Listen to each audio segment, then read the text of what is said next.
Hello, welcome to Wargamer. I'm your host, Rob, and in this video, we're going to be talking about the absolutely massive information that we've had dumped on us in the new article about Age of Sigmar, where they're talking about modular gaming, what modular gaming means, what modular gaming is going to look like, and how it's going to change Age of Sigmar 3 into Age of Sigmar 4. Now, this is a video that I'm recording, having just had this conversation for about an hour and a half online with the Twitch chat. And so we've had a real deep dive. We looked at Reddit responses and Twitter responses to all of this. But as always, I really appreciate your comments. So leave those comments below on this video, or if you listen to the podcast, I don't know, write me a letter. And thank you to everyone on the Wargamer Patreon, where we have a really good community in our Discord who talk about all these things. So thank you to all of those. Okay, modular gaming, what does it mean? Well, I've read this article in full and I've discussed it with the chat, and I'm not sure if I know what it means exactly, but I'm going to try my hardest to articulate what I think they're trying to say, and also what the pros and cons are. Because I think that there is, in this video, just to be clear, one really massive pro and one really massive con. That's what we're getting from this, so let's talk about it. Okay, Warhammer Age of Sigmar, modular rules and what they mean for you. Okay, the new edition of Warhammer Age of Sigmar has been revealed, totally fresh look. We've mentioned modular rules as one of these changes, but what exactly does this mean? Put simply, the game is divided into core rules and advanced rules. The core rules are quick to learn and cover moving, fighting, shooting, unit coherency, and everything else. You need to play a simple battle from start to finish with objectives and terrain. The advanced rules cover commands, terrain, magic, army composition, command models, and battle tactics. As any experienced player will tell you, these are all vital. Well, we'll ignore what they say. This is the pro. This is the huge pro. Now, if you watched my last video or any of the other videos I've done covering Age of Sigmar, I have said, and I will kind of ask you this question as well, who do you think these articles are written for? Who are these directed towards? The chat have had some ideas. Some people, and me, think that this is very much geared towards new people who might be interested in Age of Sigmar and getting into Age of Sigmar. And if you're one of those people who's read this and then thinks, yeah, this is geared towards me, please let me know. I don't think it's in any way geared towards existing players. And some people in the chat have pointed out that they think this is more of like an internal communique, where they're effectively talking to their execs in their shareholder-held business. It's kind of an interesting take, but I'm not really sure I feel about that. I think this is geared towards new players, and this is something that I am incredibly pro. Onboarding new players. I love new people playing Age of Sigmar. It's great. I love all the people who currently play Age of Sigmar still playing Age of Sigmar, and so I'm protective that any changes that are made in the game are positive ones, so that the people who are currently enjoying themselves still get to enjoy themselves, especially as that group of people are the people who've invested in the game. They've bought the minis, they've bought the books, they've done everything to support the game up till now. So I feel like really that's the community who these changes should be geared towards. New players, though, are obviously super welcome, and I'm sure they'll be investing into the game itself. And this looks like who it's directed towards, because you've got the ability to just play a stripped-back version of the game with your Grundbook, your modular Grundbook, which is the core book, and you're going to be able to play a stripped-back version and get into the game quicker and easier. I love this, and I think it's really positive.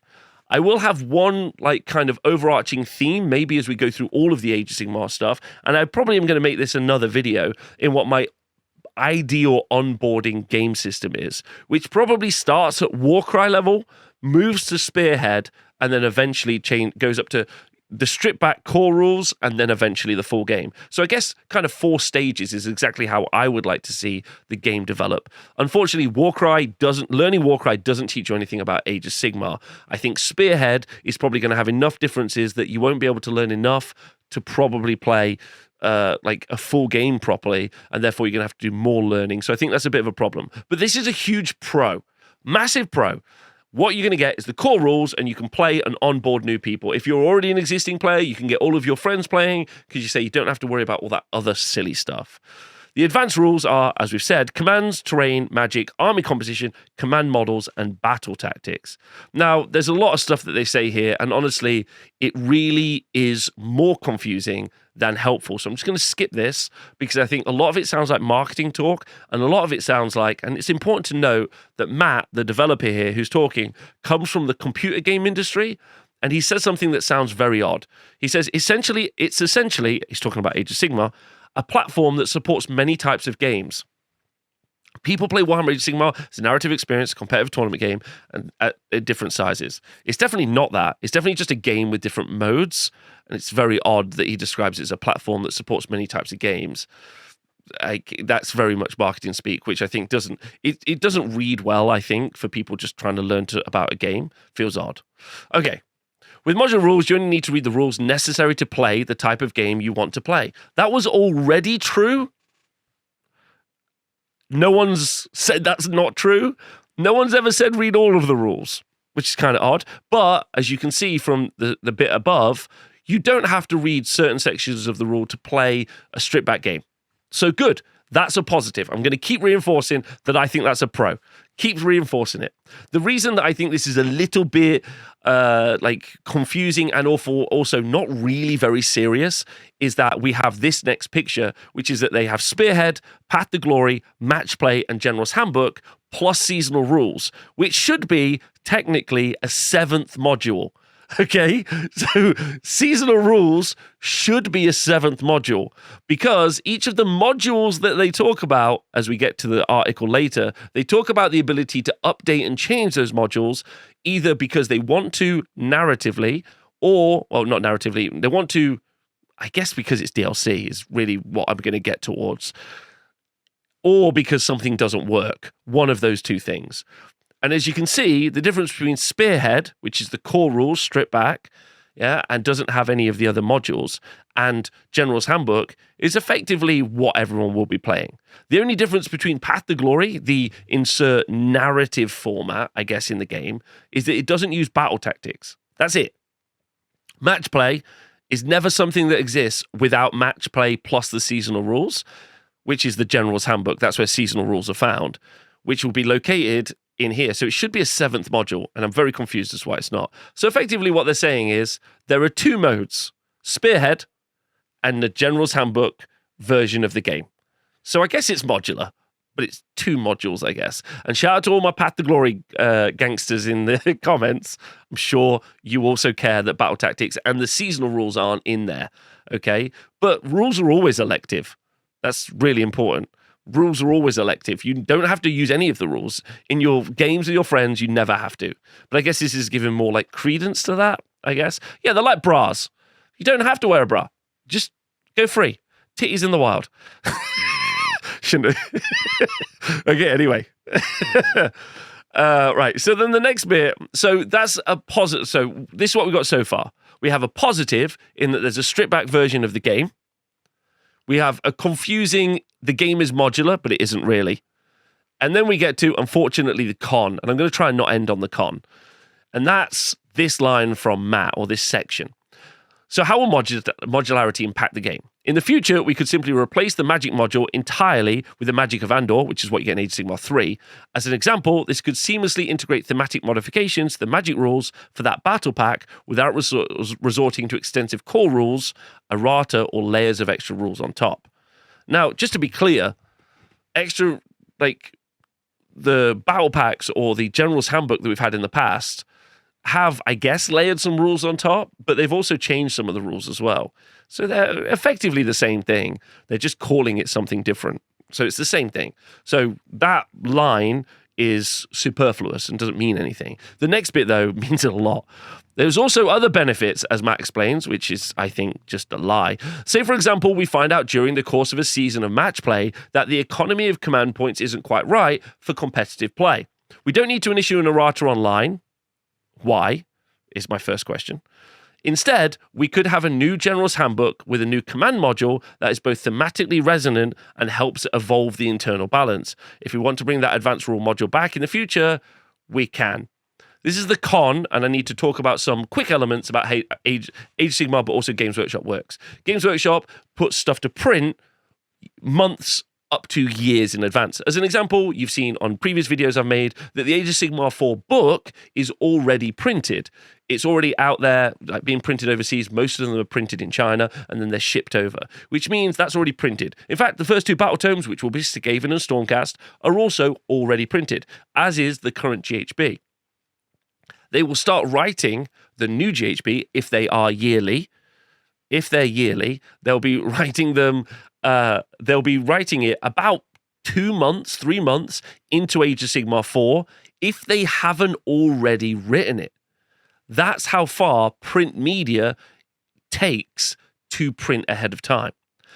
And so not updating things via errata online means that it will take longer and will have more of a disconnect from what is currently happening. So if I write something 8 months before it changes the game, it's unlikely I'm going to be able to predict exactly what's going on in 8 months' time, because the game is quite complicated and lots of things come up. That means, unfortunately, this is a big con. Also, because it's going to be delivered in the form of the General's Handbook, that is normally a paid-for book. So what it effectively looks like from this sentence is the developer, Matt, is saying that they will no longer FAQ or errata stuff online, and instead it will be in the form of a paid-for patch or DLC.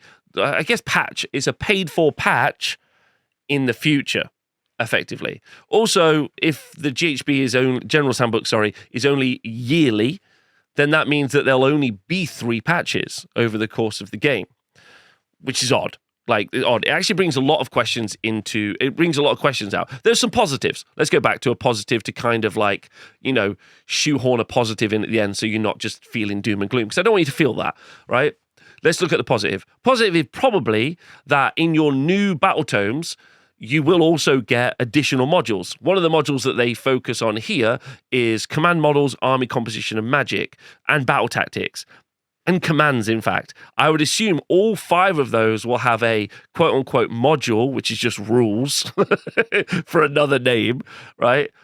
They will have rules which will be in your battle tome, which you will therefore pay for to add modules onto your army. There's also the option of Crusade-style books or, Path of Glory-style books or even, narrative expansion, books which have additional modules, which, yes, you will have to pay for, that will be integrated into the overarching game system. I think some of it might be a bit of a problem. Some of it could be a problem in that, we could be playing the core rules version 1, but commands module 2, battle tactics module 4. There's a potential with the General's Handbook also that they release multiple different modules. So the next General's Handbook could have 3 types of command modules, 3 types of terrain modules, 3 types of magic modules, and you can build and pick your own pack out of that, which is kind of interesting, going forward. It would mean that the game as a whole wasn't necessarily linear between different people around the world. Everyone would be playing different types of games, but you would have more freedom of choice, which I think is interesting going forward. I am a little concerned, and I'd like to be clear about that now. I am a little bit concerned about the fact that they are talking about the fact that we don't need to issue an errata online. Feels like a massive problem when this is the same company who did 10th edition 40k, where they had to do massive erratas online, change core rules in addition. Also, in the future, an additional problem will be where to find the rules. For instance, if you would like to play the stripped-back version of the game and you're playing with the core rules, you may need to add on an errata or a module that's an errata. They're the same thing, I don't know. So it might be a little bit confusing about the linear shape of them, but they do have some pictures to maybe explain that. I'd like to finish off with a positive note as we get into the game, as we get into Age of Sigmar 4 and some of the thoughts going forward, especially for the community that already plays the game. And I made this point on stream and everyone bullied me about it, but I'm going to make the same point to all of you.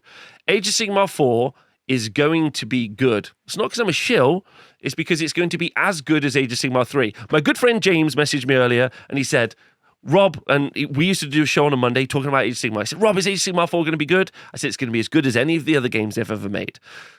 Age of Sigmar, and also any of the games they make, it's a good time because you're playing with your friends and you're playing with cool models and you're having a good time. It's always true. Have a good time. And I compare it to Fast and Furious 10, which is what I got bullied for, and Dune 2. Both of those 2 movies are good times. You're having a good time, okay? Absolutely having a good time. One of them is actually good, though. I'll let you pick which one is good. But one of them is actually a well-constructed, thoughtful art piece, which is really fantastic. And one of them has a lot of cars. But they're a good time, and playing this game is going to be a good time, and there are ways that you can make it a better time. Don't necessarily buy all the paper stuff. It's probably going to get errata changed and confused, which is weird. Just buy models, because models are cool. And then just find your gaming group that just want to have fun and learn what's going on. That's the key part. And take away from this article, they've given us a new way to have fun, which is strip back rules. Love that. Also, they've given me a way to ban battle tactics. I hate that module. It's great. I love that. Anyway, let me know what you think. Let me know. Have a read of the article. Take in that information yourself. Let me know what your thoughts are. But TLDR, onboarding new people, an easier way to do that. Having paid for DLC versus errata sounds like a very video game thing. Very confusing. And I'm not sure I like it. Thanks for listening to us, Wargamer. Thank you to the chat. Hope you had a lovely time. Please like, subscribe, join Patreon.